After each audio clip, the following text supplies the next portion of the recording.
Hello students, good evening everybody. चलो students, આપણે હવે ટેટ અને ટાટની એક્ઝામ માટે મોસ્ટ યુઝફુલ એવા આપણે લઈએ છીએ સેન્ટેન્સીસ. એ સેન્ટેન્સીસ અહીંયા જોઈએ.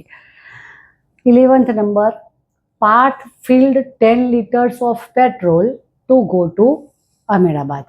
અમદાવાદ જવા માટે પાર્થે 10 લીટર પેટ્રોલ પુરાવ્યું. તો હવે આ સેન્ટેન્સમાં શું કરવાનું છે? જો 10 લીટરની નીચે અંડરલાઇન છે. Select the appropriate question. આમાંથી તમારે આ 10 લીટર જવાબમાં આવે એ રીતે પ્રશ્ન તમારે પૂછવાનો છે અને પસંદ કરવાનો છે. આ જવાબમાં આવે એ રીતે. ચલો પહેલું જોઈએ આપણે. હાઉ મચ પેટ્રોલ, કેટલું petrol Parth filled to go to Ahmedabad. પાર્થે અમદાવાદ જવા માટે કેટલું પેટ્રોલ પુરાયું. હવે તમે જોશો કે ભાઈ અહીંયા 10 લીટર છે એની જગ્યાએ હાઉ મચ પેટ્રોલ બધી જગ્યાએ છે, એ તો બરોબર જ છે સ્ટુડન્ટ્સ. પણ હવે પાછળ જે કંઈ જે ફેરફાર કરવાના છે ને, હાઉ મચ પેટ્રોલ પછીનો ફેરફાર કરવાનો છે. શું ફેરફાર છે અહીંયા તમારે જોવાનું. પાર્થ ફિલ્ડ ભૂતકાળ આપેલો છે. ભૂતકાળના વાક્યને પ્રશ્નાર્થ બનાવવું હોય તો ડીડનો ઉપયોગ કરવો જ પડે. એટલે આપણે ડીડ આવવું જ જોઈએ. જો અહીંયા ફિલ્ડની જગ્યાએ ફિલ્ડ્સ આપેલું હોય ને પાછળ SKES તો ડઝનો ઉપયોગ આવવો જોઈએ. અને એકલો ફીલ આપેલો આવે તો ડૂનો ઉપયોગ આવવો જોઈએ. મતલબ કે ડુ, ડઝ કે ડીડ ક્વેશ્ચનમાં તમારે આવવો જોઈએ. તો હવે આપણે અહીંયા જોઈએ કે ભાઈ પાર્થવાળા પહેલા વાક્યમાં ડીડ તો ક્યાંય છે નહીં. હા ને, તો પહેલું વાક્ય ખોટું છે. બીજું જોઈએ, how much petrol did Parth filled. જો અહીંયા ડીડ આપેલું છે હે ને, પણ અહીંયા તમે જોશો તો ફિલ્ડ આપેલું છે. જુઓ, ડીડ પોતે જ ભૂતકાળ છે. હા, પોતે ભૂતકાળ છે તો એની સાથે બીજું જે પાછળ ક્રિયાપદ આવે એ પણ ભૂતકાળ ના હોવું જોઈએ, એક જ ભૂતકાળ હોય. આ ડીડ પોતે ભૂતકાળ છે તો પાછળ મૂળ ક્રિયાપદ આવવું જોઈએ, એટલે આ ચાલે નહીં. બરોબર ને? હવે ત્રીજું જોઈએ, how much petrol did. Did આપેલું છે, હવે પાછળનું ક્રિયાપદ જોઈએ. પાર્થ ફિલ. જો ફિલની પાછળ ઈડી નથી લગાડેલો. આ પોતે ભૂતકાળ છે તો આ ભૂતકાળ નથી, તો આ વાક્ય આપણે સાચું કહેવાશે. ડીમાં તમે જોશો તો પાછળ ડીમાં જો ડીડ નથી આપેલો એટલે ચાલશે નહીં. પહેલો અને છેલ્લો ડીડ વગરના હતા, કેન્સલ. તમારે આ ધ્યાન જ રાખવાનું, કર્તાની સાથે ભૂતકાળનું ક્રિયાપદ આપેલું આવે ને એટલે ડીડનો ઉપયોગ હોય જ. કર્તાની સાથે જો SKES વાળો હોય તો ડઝ હોવું જ જોઈએ. કર્તાની સાથે મૂળ ક્રિયાપદ હોય તો ડુ હોવું જોઈએ. હા ને, બરોબર. બીજા નંબરનું જોઈએ, મતલબ કે 12મો number. Let her kill the mouse. તેણીને ઉંદરને મારી નાખવા દો. Select the correct passive sentence. સાચું પેસિવ વાક્ય તમે શોધો. હવે પેસિવ વાક્યમાં આપણને ખબર છે સ્ટુડન્ટ્સ કે શું કરીએ છીએ આપણે? 3 ભાગ પાડી દઈએ છીએ, કર્તા, ક્રિયાપદ અને કર્મ. આ પ્રમાણે 3 ભાગ પાડીએ છીએ અને 3 ભાગ પાડીને 1, 2, 3 જે આપતા હોય ને આપણે એને ઉલટા કરી દેવાના. 1, 2, 3 તો ઊંધા લઈ લેવાના. 1, 2, 3 આ પ્રમાણે. હા, તો અને પછી આની આગળ બાય લગાડવાનો. હવે આ લેટવાળું વાક્ય છે ને એટલે વાક્યમાં લેટ તો હોવું જ જોઈએ. તો લેટવાળા વાક્યો શોધો. આમાં 3 છે, આમાં લેટનો ઉપયોગ નથી આપેલો, આપણે આ કેન્સલ થઈ ગયું.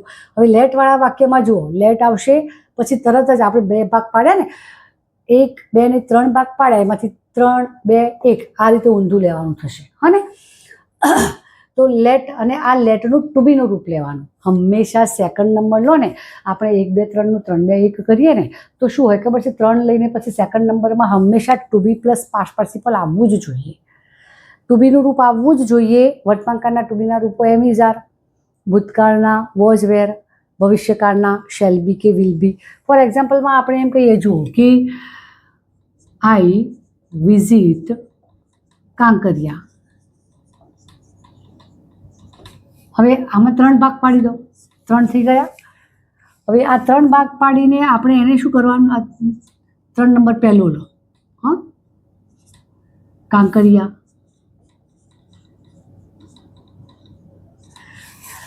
સેકન્ડ નંબરમાં વિઝિટ છે, મતલબ કે વિઝિટની પાછળ ઈડી નથી લગાડ્યો એટલે વિઝિટ વર્તમાનકાળ કહેવાય.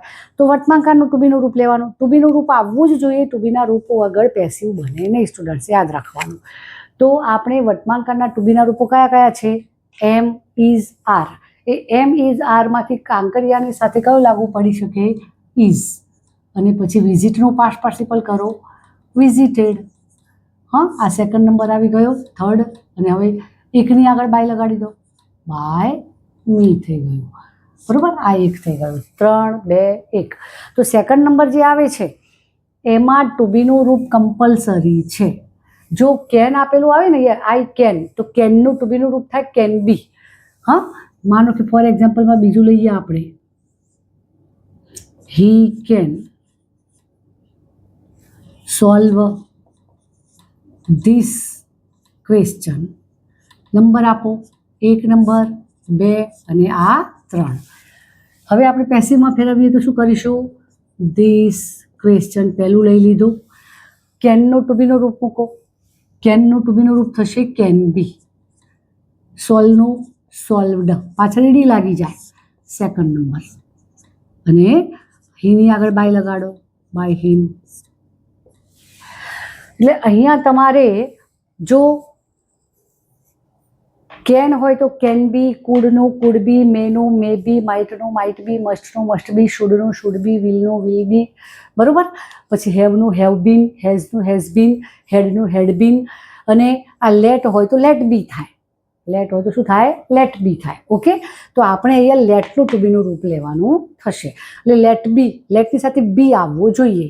તો આપણે બી શોધીએ. ચલો, બી વાળું ક્યાં છે જોઈ લો. જો આમાં જોશો તો લેટ ધ માઉસ ઇઝ આપેલો છે, ના ચાલે. લેટ હર કિલ, આમાં તો બી આપેલો જ નથી. આમાં પણ તમે જોશો આપેલો નથી, આમાં બી આપેલો છે.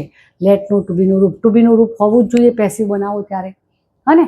તો આ રીતે તમારે ટુ બીનું રૂપ જોઈ લેવાનું, એટલે ઓટોમેટિક તમને પેસિવ વાક્ય શોધતા આવડી જાય.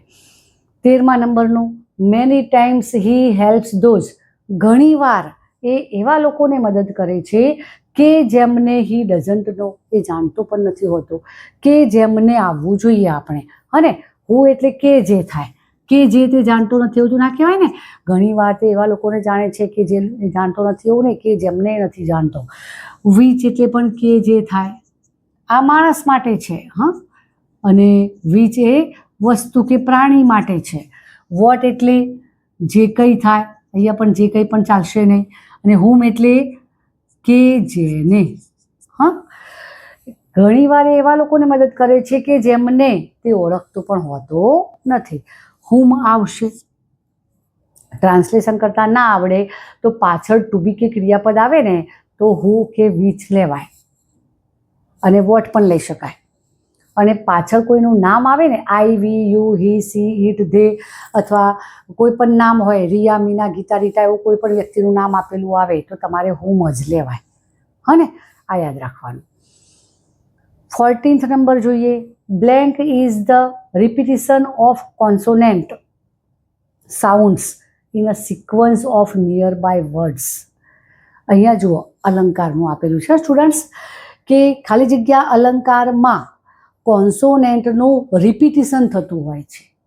કોન્સોનેન્ટ એટલે વ્યંજન, વ્યંજનનું વારે ઘડીએ રિપીટિશન થતું હોય વાક્યના સિક્વન્સમાં, તો એને કયો અલંકાર કહેવાય? વ્યંજનનું વારે ઘડીએ રિપીટિશન થતું હોય એટલે જો એલિટ્રેશન એટલે અનુપ્રાસ અલંકાર. અનુપ્રાસમાં કેવું હોય? માનો કે આપણે પેલું નહીં, એક ચંદુકી ચાચીને ચંદુકી ચાચા કો, ચાંદી કી ચમચ છે, ચટણી ચટાઈ, બધામાં ચ આવ્યો, એ વ્યંજન કહેવાય ને. તો એક જ શબ્દનું વારે ઘડીએ રિપીટિશન થતું હોય તો એને અનુપ્રાસ અલંકાર કહેવાય. એલિટ્રેશનનો મતલબ શું થાય? અનુપ્રાસ.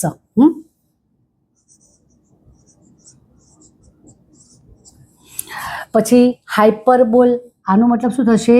અતિશયોક્તિ. અતિશયોક્તિ અલંકાર કહેવાય. આ પર્સનિફિકેશન એટલે સજીવારોપણ.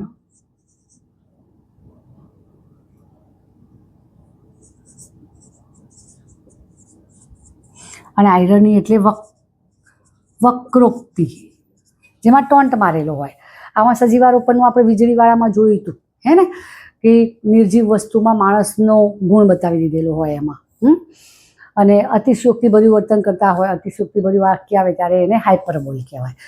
ઓકે, છેલ્લું વાક્ય જોઈએ આપણે હવે. No one must fool himself which pronoun. કોઈ પણ વ્યક્તિએ પોતાની જાતને મૂર્ખ ના બનાવવી જોઈએ. કોઈ પણ વ્યક્તિએ પોતાની જાતને મૂર્ખ બનાવવી જોઈએ નહીં. તો આમાં કયો પ્રોનાઉન વપરાયેલો છે? આપણે પ્રોનાઉન્સનું આખું ટેબલ લખાયેલું છે સ્ટુડન્ટ્સ, હા, આગળના લેક્ચરમાં. તો રિફ્લેક્સિવ પ્રતિકાત્મક, પછી પોઝેસિવ તો ના લેવાય. પોઝેસિવમાં તો માય, યોર, હિઝ, હર એવું આવવું જોઈએ. આમાં તો માય, યોર એવું નથી, હિમસેલ્ફને શોધવાનું છે. રેસિપ્રોકલ એટલે એકબીજાને, મતલબ કે ઈચ અધર, વન અનધર હોય. રિલેટિવ એટલે સંબંધક, મતલબ કે આ અહીંયા આપેલું છે ને who, which, whom, whose, which, that, એ રિલેટિવ કહેવાય. આનો આન્સર આવશે રિફ્લેક્સિવ. પોતાની જાતને જ પ્રતિબિંબિત કરવી, બરોબર ને? તો પોતાની જાતને કોઈ પણ વ્યક્તિએ મૂર્ખ બનાવવી જોઈએ નહીં. પોતાની ઉપર જ જ્યારે રિફ્લેક્ટ પડે ત્યારે એને કહેવાય રિફ્લેક્સિવ. ઓકે સ્ટુડન્ટ્સ, તો સ્ક્રીનશોટ લઈ લેશો. હા સ્ટુડન્ટ્સ, જો તમને મારો આ વિડીયો ગમ્યો હોય તો એને લાઈક કરજો, શેર કરજો અને સબસ્ક્રાઈબ કરજો. That's all students. Thank you.